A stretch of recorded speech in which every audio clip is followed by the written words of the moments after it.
if I could have your attention for a minute.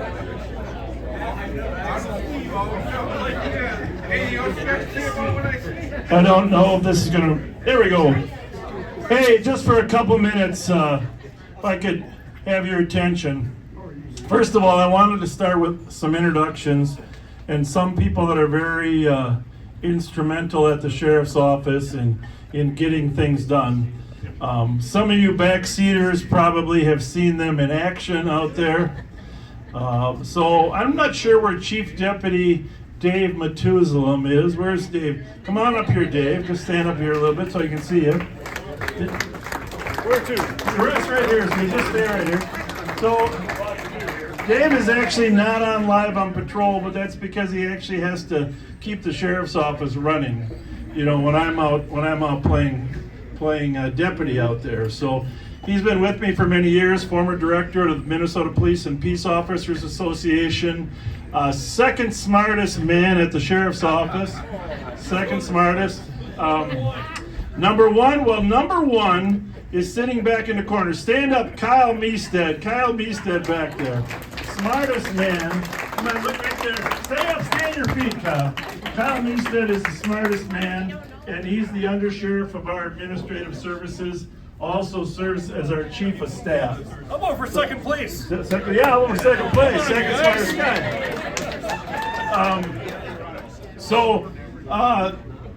Undersheriff, now known as Thunder Sheriff Mike Martin, okay, of course, is a fan. Come on up here, Mike. Thunder Sheriff Mike Martin. And Mike has an amazing resume of, he's president of the Midwest Gang Investigators Association.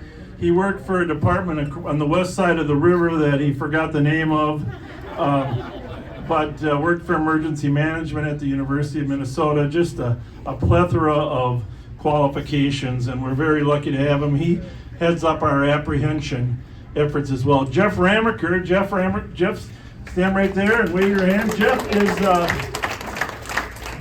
is the chief of 7 suburban areas and does an amazing job, and we're very, very, very lucky to have him. How many years have you been on now, Jeffrey? 28th season. 28th season. So if you live in those 7 suburban cities, you're going to run into deputies that work for Undersheriff, Jeff Ramaker. So probably one of my favorite people of all time is Chinu Lee. Chinu, where are you, buddy? Right, Chinu Lee. So Chinu is the Undersheriff of the Courts Division. And the Courts Division services all the needs of the judges. Turn around and greet your friends there. Hello, everybody. So how old are you now, Chinu? The real age? Yeah. The fake age. Really? 41. 41. So guess how old he was when I first met him? Huh? 8 years old. 8 years old. We were putting together a Cub Scout pack at the McDonough Housing Project, and guess who was there? And you see that smiley face there? I got video of that 8-year-old smiley face. It hasn't changed a bit. And so we became friends. And my wife here, I'm going to mention her later, but my wife was videotaping him, and he just blossomed into, well, a volunteer, a deputy, and now he's the highest ranking Hmong deputy in the state of Minnesota, Chinu Lee. So very proud of him. You're all aware that Bill Finney just retired here last month. I thought he might stop in, but I just want to honor him by saying what an amazing part of the team he was as well. So a couple other people, I don't think Angie is here, is she, Dave? Who's in charge of the jail? Well, Billy Burkhart, come on up here for a minute then, because you're going to take her place. Let's just face it, folks, the hardest, you don't see this on Live on Patrol, but the hardest job we have is maintaining the jail. And Billy Burkhart has been one of our correctional officers from the beginning. He works for the administration there, who Andy's not here, but I'll tell you what, I can't thank those other correctional officers that are here in the audience. Thank you so much. And, wait, are you nervous? I'm going to call on you? Yeah. Wasn't expected. Well, they deserve a ton of credit for everything that they do. Darren McDonald is in the back there. Darren, come on up here front. Oh, there he is, right there. Darren McDonald is one of our assistants there. Darren's working with the Somali community. Fahia, you have to make sure. Wasaso, I know. And he's been doing an amazing job helping us there as well. So Mike Whistler's here. Inspector Mike Whistler, come on up. Come on up there, Mike Whistler. I want you to be able to say hi to these guys afterward. Daryl Gillette is not here, but there is a rock star working for us now that runs our youth programs. So just another amazing individual. Help me out if I miss some people here that are here from our... Steve Leiden's here. Where's Steve Leiden? Steve Leiden extraordinaire. Director Steve Leiden. Just does an amazing job. Now, okay, let's just face it. These are great administrators. We got an amazing team. But the people that do the work, the real work, are standing in this audience. And I'll tell you what, this job the last 4 years has become far, far more difficult than it ever was before. And part of Live on Patrol's mission is to humanize deputies, and hopefully people have a positive image of us. But going out on the street and arresting bad guys is not an easy job. Where is Rev Spencer yet? He's pulling up outside. Well, when you fight crime, there's 3 prongs to it: prevention, intervention, and of course suppression or law enforcement. And we try to do all 3 at once. And I'm going to tell you that young men and women in this audience here, and I'm going to have them raise their hand in a minute, have reduced crime over the past 3 years by numbers that have never, ever been seen before. It is the greatest reduction in crime. And you are, I hate to say it, you're 7 times more likely to get carjacked in the city of Minneapolis than you are in the city of St. Paul. You are 3 times more likely, that's per capita also, by the way, you're 3 times more likely to get robbed or have your car stolen in the city of Minneapolis. And those numbers of 75% reduction in 3 years are very simply because of the great work that's gone on here. So on the suppression end, I want our CAT team members, come on up here. Come on up here, CAT team members. Bring in Kyle Williams too out there. Just have him come up. Come on up. Here's King's out there. Sergeant Tom, come over here, Thomas. Sergeant Thomas Siegelstrom here is a base sergeant, and Pat Scott, who you all know. And these are the guys that deserve the credit. Joe Kill, okay, you all know Joe Kill took a bullet. Joe Kill took a bullet into his vest here a few months back and returned and is doing an amazing job. Get our gun unit up here too. Come on, ladies. Sparkses, Sarah, come on up here. They're part of this unit. Come all the way up here. Come on, Ashley. Come on right up. Nicole, come on up here. And so what we've done is some of the CAT members have worked on developing a strategy to reduce guns and to address less lethal shootings. And I will tell you the results have been amazing. I'm probably going to make Nicole talk, don't you think, Ashley? No, a little bit. No, I'm not going to. Sarah, where are you going? Anyhow, there are others. Rich Altieri, you're out there. What are you doing? Get up here. Come on, Rich.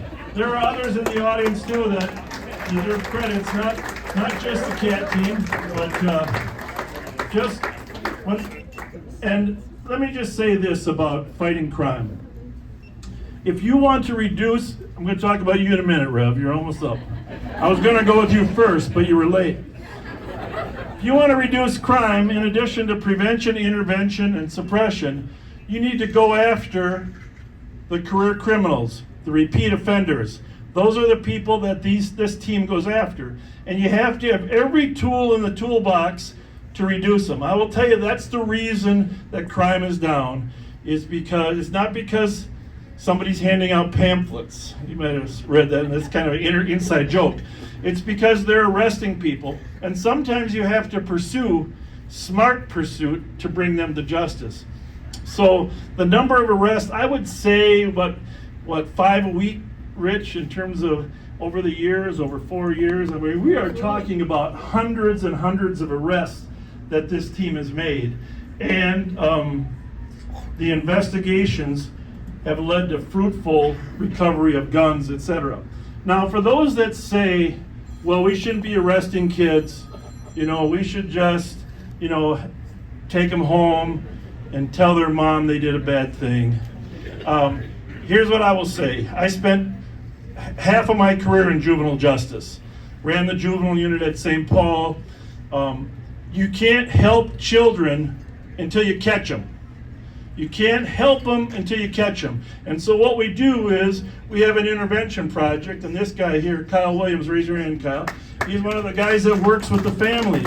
He goes out there, and he does it. Now, Tyrone Terrell was here. I don't think Tyrone is still here, but Tyrone is the other part. We work with the African American Leadership Council on addressing the families, and so does Rich Altieri.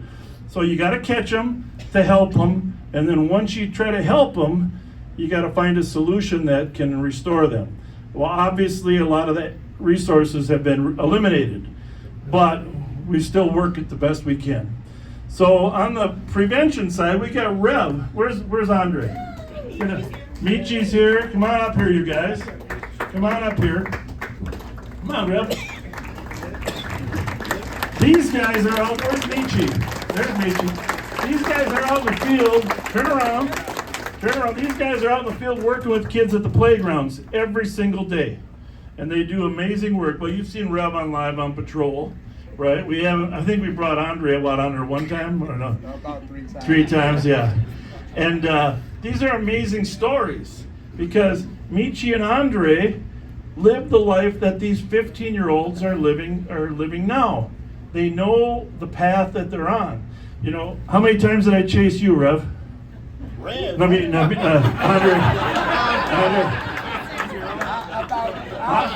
About 15 times. 15 times. You're 15 times. But when I ran through you, Finney was on the other side. Yeah, there you go. Pat Scott was on the other side too. He let me go. He let you go. And Michi and I go way back, when he was, I actually coached him in basketball back in 1980 when he was part of a group called the Knights for Life. Remember that? Yes, sir. And he was leading down the wrong path. And I got to be honest with you, guys like this I respect because Star Wars found God. He sends me scripture every single morning, and that's amazing. And Michi found success and prosperity. And how many times have you been shot? 9 times at one time. 9 times. Michi's been shot 9 times, but he's completely turned his life around as well.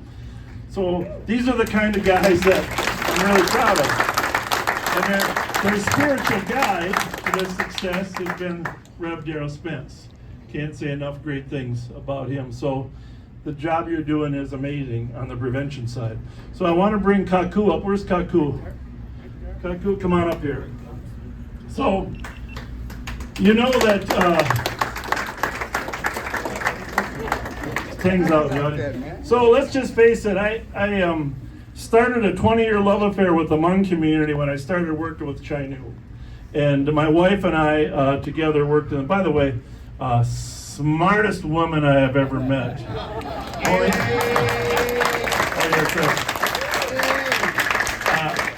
Only made one mistake in her life.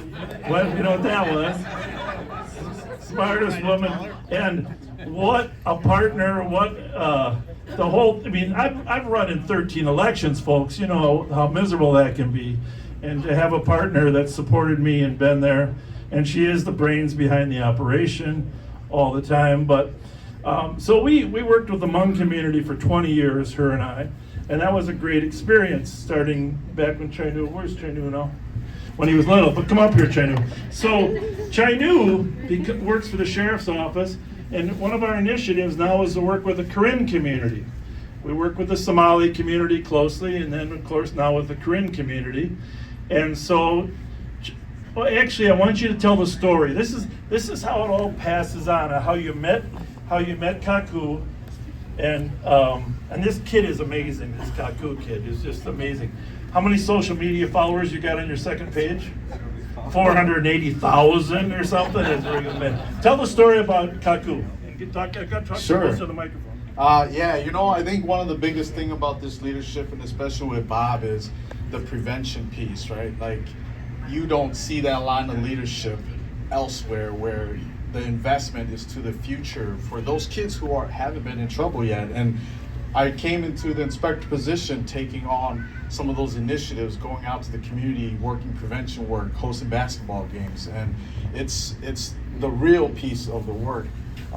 Part of what we do is go out there and find in the community to see what the needs are, and obviously with the Karen immigrant fluctuating, just like the Hmong community back in the 1970s with the whole Vietnam War, the similar wave is happening with the Karen community, and let alone we don't have a lot of Karen language speaking staff members, and so we went out in the community and tried to find a language speaking person, and thankfully we ran into Kaku. He came in as a volunteer, worked at Wendy's, and barely could buy a air conditioner for his house. He was the primary head of the household. He was the primary breadwinner, supporting mom, dad, who couldn't get a job because of language barriers, an older brother, a sister with a kid, all off of a Wendy's job. And so to help him, we went out, got an air conditioner, plugged it in his house, and from then a friendship was formed, and we have a huge asset and friend to the sheriff's office. Talk about he's the deputy now. Talk a little Yeah. bit.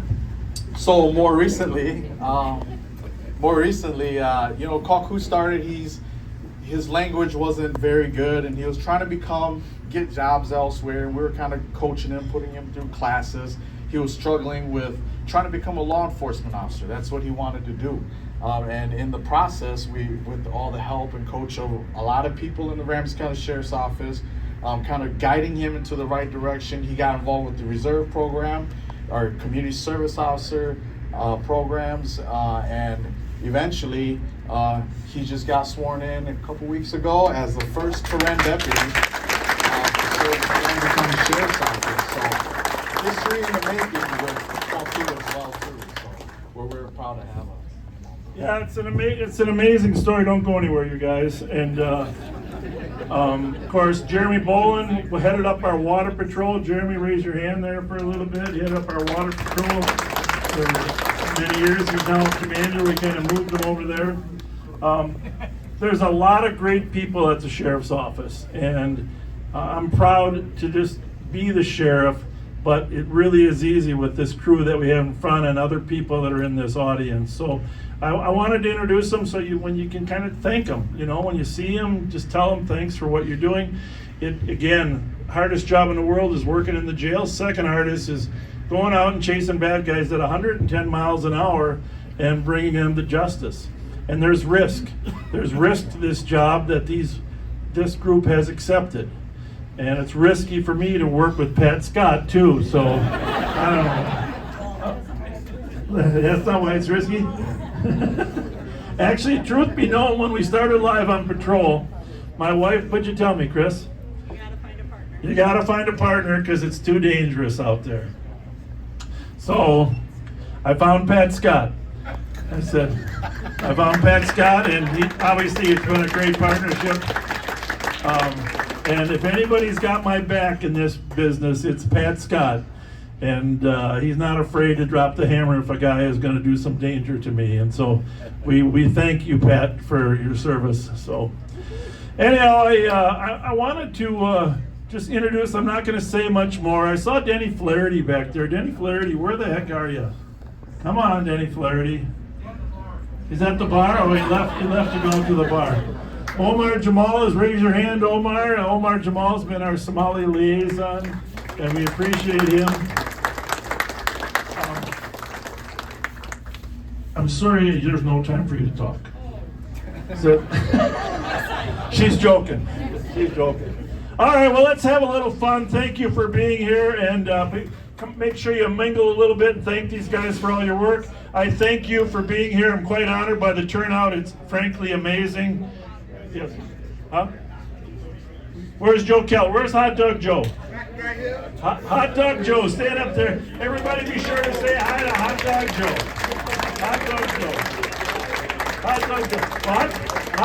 Hot Dog Joe and I, hold on. Hot Dog Joe and I have been friends for like 40 years, but we reconnected during COVID when he called the helpline. My wife had volunteered to help at the helpline, and she hooked him up with some services, and he's doing pretty good, right, Joe? I want to thank you, Bob. Well, you're very welcome. You're very Thanks for the community buying all the hot dogs. Yeah, thank you. She wants to thank you for buying all the hot dogs. So come over and say hi to Hot Dog Joe. Have a good night. Thanks for being here.